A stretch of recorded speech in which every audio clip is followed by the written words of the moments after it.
భక్తుల కోసం స్వయంగా వెలిసిన వెంకన్న స్వామి జీయన్న మఠం తిరునాళ్ళు చూసారా?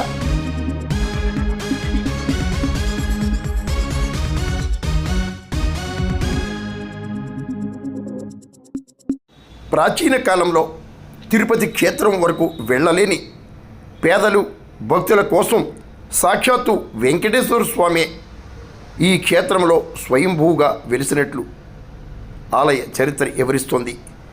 గండేపల్లి మండలం తాళ్ళూరు జియన్న మఠం సంస్థగా పిలువబడే వెంకటేశ్వర స్వామి ఆలయ తిరునాళ్ళు శుక్రవారం అంగరంగ వైభవంగా జరిగింది.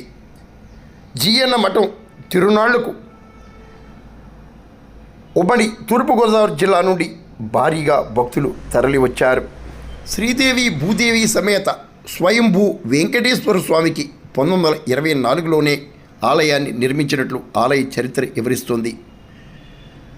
స్థానిక వెంకటేశ్వర స్వామి ఆలయ ప్రాంగణంలోని గజేంద్ర పుష్కరిణిలో భక్తులు స్నానమాచరించి స్వామివారిని దర్శించడంతో స్వామి కృపాకటాక్షాలు లభిస్తాయని అర్చక స్వాములు వివరించారు.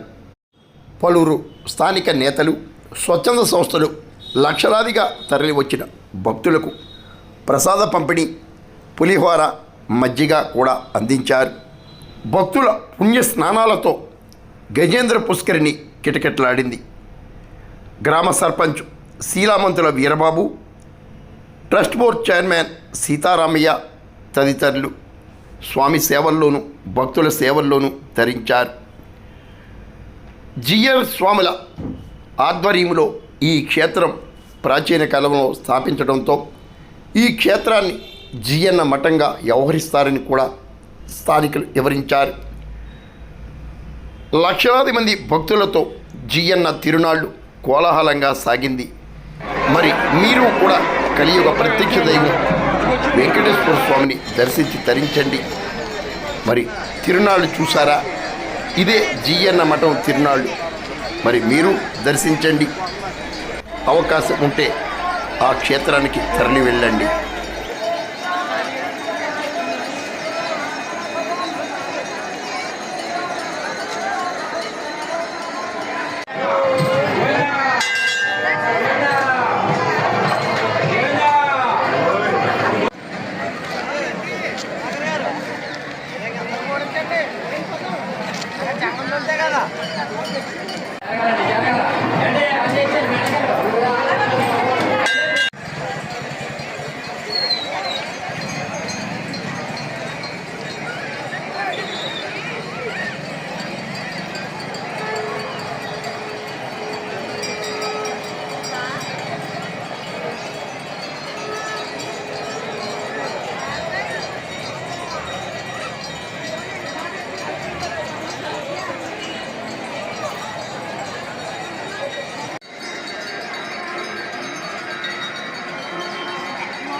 పాలతోటి దగ్గర పెడతారు అన్న సంతర్పణ భారీ అన్న సంతర్పణ ఆ స్వామివారి ప్రహారం కూడా స్వీకరిస్తారని మరీ మరీ కోరుకుంటున్నాం. అలాగే ఓపెన్ అప్పగారు ఎక్కడ ప్రారంభండి.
తాళ్ళూరు శ్రీ వెంకటేశ్వర స్వామి దేవస్థానం.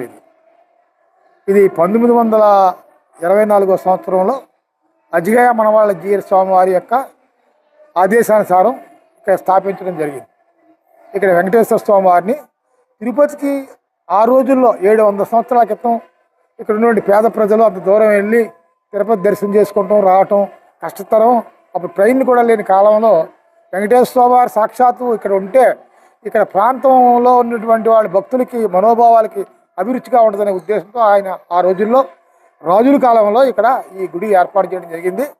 ఆయన యొక్క భక్తి సామర్థ్యాలకి మెచ్చుకుని ఇక్కడ ఉన్నటువంటి భక్తులందరూ సుమారు 500 ఎకరాల డెల్టా భూమి స్వామివారి పేరుతో ఇచ్చారు. అది ఈరోజు కూడా వెంకటేశ్వర స్వామి పేరుతోనే ఉంది.